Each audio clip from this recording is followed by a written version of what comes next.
Hello everyone. The thoughtful investor book के अगले chapter में आपका स्वागत है, जो कि है चैप्टर नंबर 12। इस चैप्टर में हम सीखेंगे कि किस तरह से हम टॉप या बॉटम को आइडेंटिफाई कर सकते हैं। बसंत मैसवरी जी कहते हैं कि जितना इम्पोर्टेंट होता है गुड इन्वेस्टमेंट को ढूंढना या फिर अच्छी कंपनियों को ढूंढना इन्वेस्ट करने के लिए, उतना ही ज्यादा इम्पोर्टेंट होता है कि उस इन्वेस्टमेंट से किस तरह से मैक्सिमम रिटर्न जनरेट की जाए। इसके लिए बसंत मैसवरी जी बताते हैं कि टॉप या बॉटम को समझना बहुत ज्यादा जरूरी होता है। लेकिन साथ ही साथ वो ये भी बताते हैं कि एग्जैक्टली टॉप या बॉटम को आइडेंटिफाई करना बहुत मुश्किल है। यानी आप एग्जैक्टली टॉप या बॉटम को कभी भी आइडेंटिफाई नहीं कर सकते हैं। लेकिन कुछ कुछ चीजों को समझ करके, कुछ कुछ चीजों को जानकर आप लगभग लगभग टॉप या बॉटम को समझ सकते हैं। जिसमें बसंत मैसवरी जी बात करते हैं कि अगर मान लीजिए आप अप ट्रेंड में इन्वेस्ट करते हैं और अवॉइड करते हैं डाउन ट्रेंड को, यानी ऐसी कंपनी जो अप ट्रेंड में है उसमें इन्वेस्ट कर रहे हैं, जो कंपनी डाउन ट्रेंड में है उससे बचते हैं, तो आप अच्छा ग्रोथ कर सकते हैं अपने पोर्टफोलियो में या अपने पैसे में।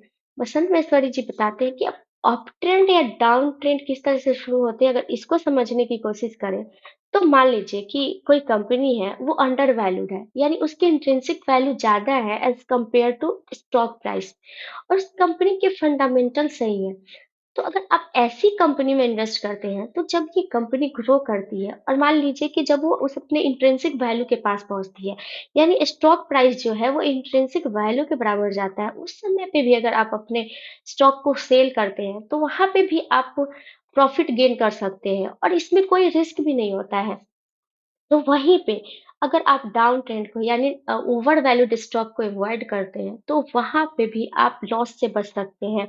ये इन सारी चीजों में रिस्क से बच सकते हैं।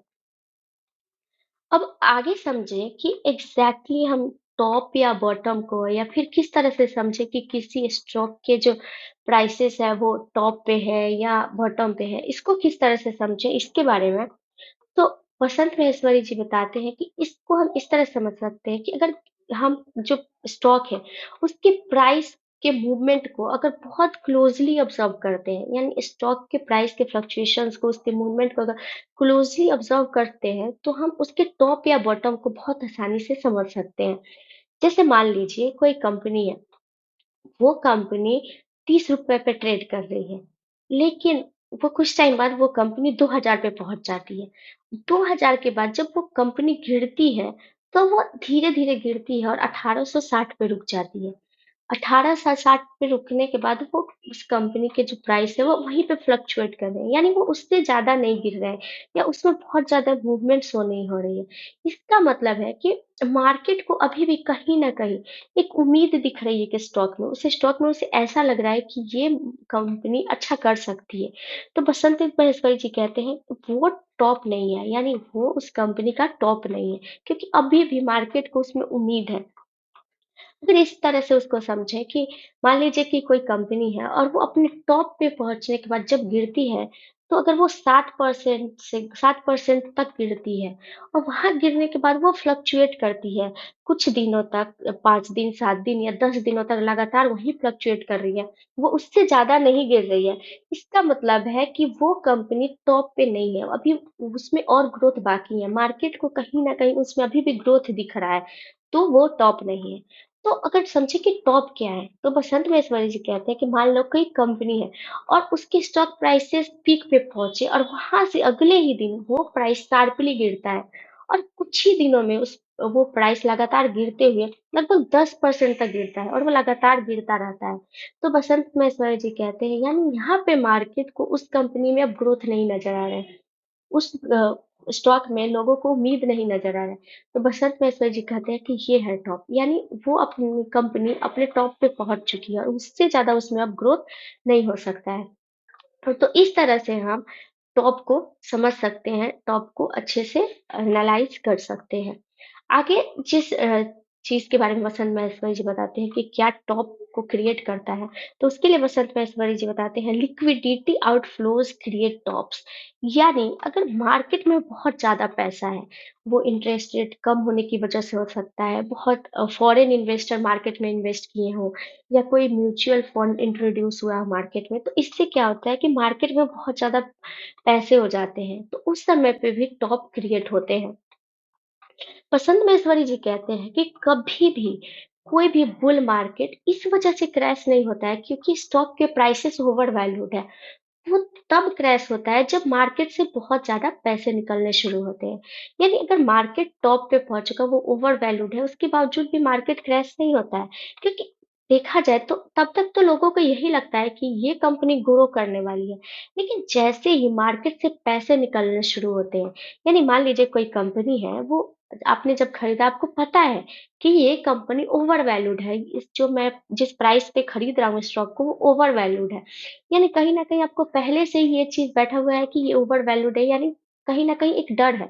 और तब भी आपको ये लगता है कि वो आगे बढ़ रहा है, तो आपको लगता है कि ये ग्रो करेगा, अच्छा करेगा, तब तक वो मार्केट क्रैश नहीं होता है। लेकिन जैसे उसमें से पैसे निकलने शुरू होते हैं, उस मार्केट से पैसे निकलते हैं, तो एक तो पहले से वो ओवर वैल्यूड है, तो लोगों में पैनिक फैल जाता है। लोगों को लगता है कि अब ये कितना गिरेगा इसका कोई अंदाज़ा नहीं है, ये पैसे क्यों निकल रहे हैं? ये ऑलरेडी ओवर वैल्यूड है, इस वज़ह से डर बहुत जल्दी हमारे अंदर आता है, ये पैनिक फैलता है और वहाँ से मार्केट क्रैश होना शुरू होता है और इस तरह से मार्केट खुद क्रैश होता है। यानी ओवर वैल्यूड होने की वजह से नहीं, मार्केट से पैसे निकलने की वजह से मार्केट क्रैश होता है। बसंत महेश्वरी जी बताते हैं कि मार्केट क्रैश होता है, इसके बहुत सारे कारण हो सकते हैं। जैसे जिसमें उन्होंने कुछ फैक्टर्स को इंक्लूड किया, कुछ फैक्टर्स को बताया, उसको समझते हैं। तो वसंत महेश्वरी जी बताते हैं कि अगर कोई नई आईपीओ लॉन्च हो गई, मान लीजिए कोई नई कंपनी की आईपीओ लॉन्च हुई और लोगों को ऐसा लगा कि ये कंपनी अच्छा ग्रो करेगी, तो लोग मार्केट से अलग-अलग सेक्टर जहाँ भी वो पैसे इन्वेस्ट किए होते हैं, वहाँ से पैसे निकाल कर उस सेक्टर में लगाते हैं। जिसकी वजह से मार्केट में जो कैश फ्लो है या लिक्विडिटी है, उसमें कहीं न कहीं इम्बैलेंस होता है। दूसरा चीज़ बताते हैं कि जब भी कोई ऐसी म्यूचुअल फंड होती है, जो किसी स्पेसिफिक सेक्टर में इन्वेस्ट करती है, मतलब ऐसी कोई म्यूचुअल फंड इंट्रोड्यूस होती है, जो स्पेसिफिक मार्केट में इन्वेस्ट करती है, तब भी मार्केट में इम्बैलेंस क्रिएट होता है। इससे क्या होता है, जब कोई म्यूचुअल फंड आई, तो लोगों को लगता है कि जो म्यूचुअल फंड होता है वो लो रिस्की होता है चूँकि, और क्योंकि उसमें जितने भी फंड मैनेजर होते हैं वो वेल एजुकेटेड, या वो बहुत रिसर्च के बाद या उसपे बहुत सारे फाउंडेशंस होते हैं, उसके बाद वो लोग किसी सेक्टर में इन्वेस्ट करते हैं। तो लोगों को ऐसा लगता है कि अगर म्यूचुअल फंड वाले ने इस सेक्टर में इन्वेस्ट किया है, इसका मतलब है कि ये कम रिस्की है। इसी वजह से लोग उसमें बहुत ज़्यादा इन्वेस्ट करते हैं। दूसरे इन्वेस्टमेंट से पैसा निकाल कर इन्वेस्ट करते हैं या फिर लोन पे लेकर के पैसा, कर्ज लेकर के पैसा ऐसे इन्वेस्ट करते हैं। तो इससे भी जो लिक्विडिटी होती है उसमें इम्बैलेंस क्रिएट होता है और मार्केट क्रैश होने के चांसेस बनते हैं। अगला जो होता है मार्केट में इंटरेस्ट रेट का बढ़ना। अगर इंटरेस्ट रेट बढ़ता है तो उस समय पे भी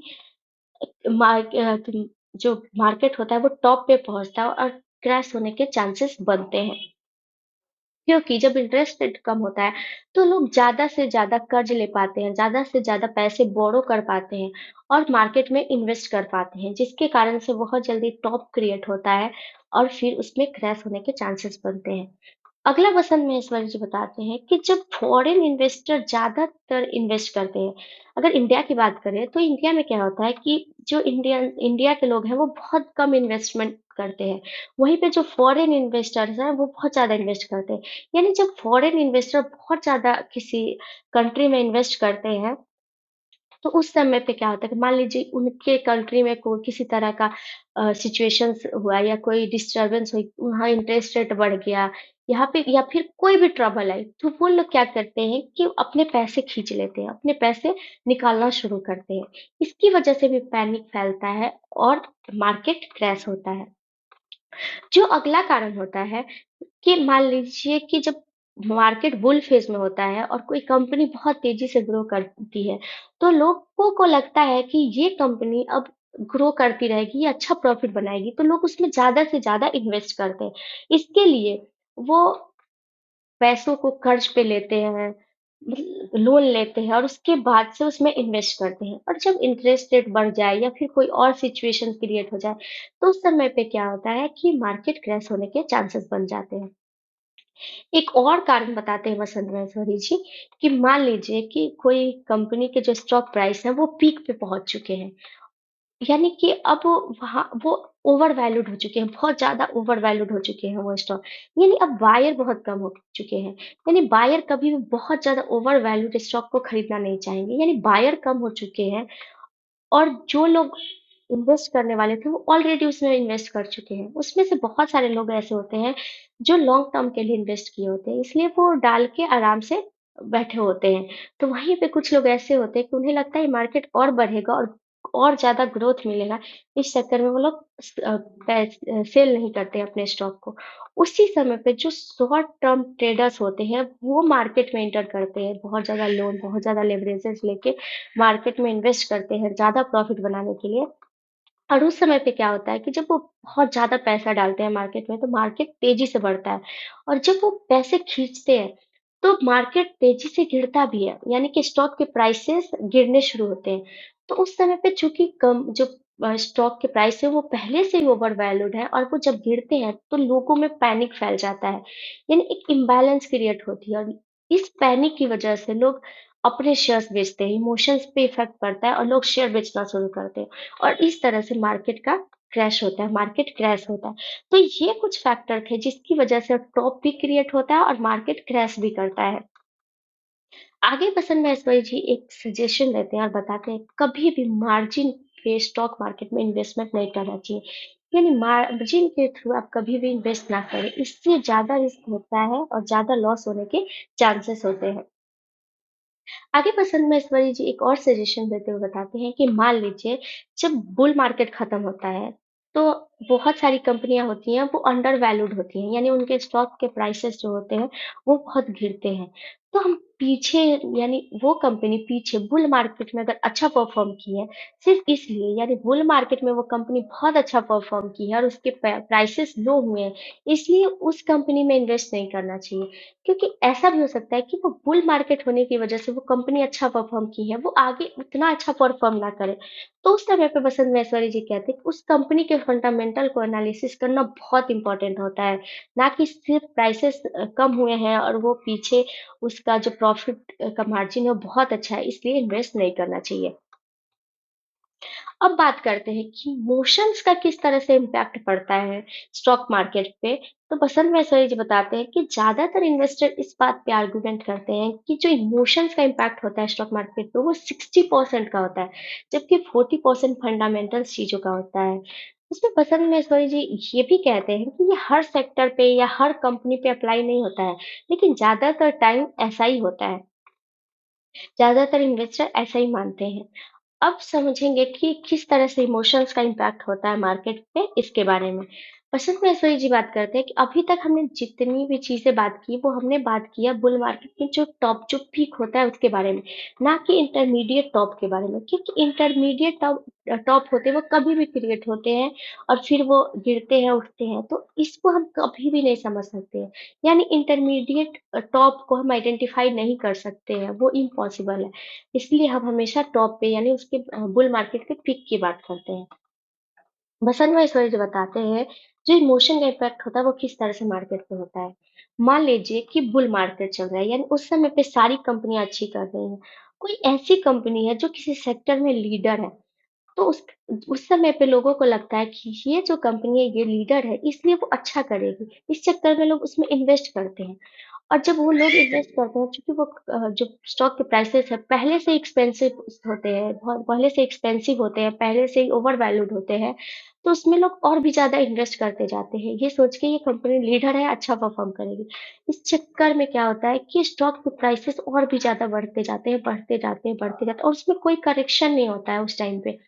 इस वजह से उसके प्राइसेस बहुत तेज़ी से भागते हैं और 3 महीने में अगर वो 60% तक ग्रो कर जाते हैं, 60% तक उस स्टॉक के प्राइसेस बढ़ जाते हैं, तो बसंत महसवारी जी कहते हैं कि उस समय पे ज़्यादातर चांसेस होते हैं कि अगर थोड़ा भी कोई फ्लक्चुएशंस हो, थोड़ा भी इम्बैलेंस हो, तो वो स्टॉक पूरी तरह से गिर सकता है।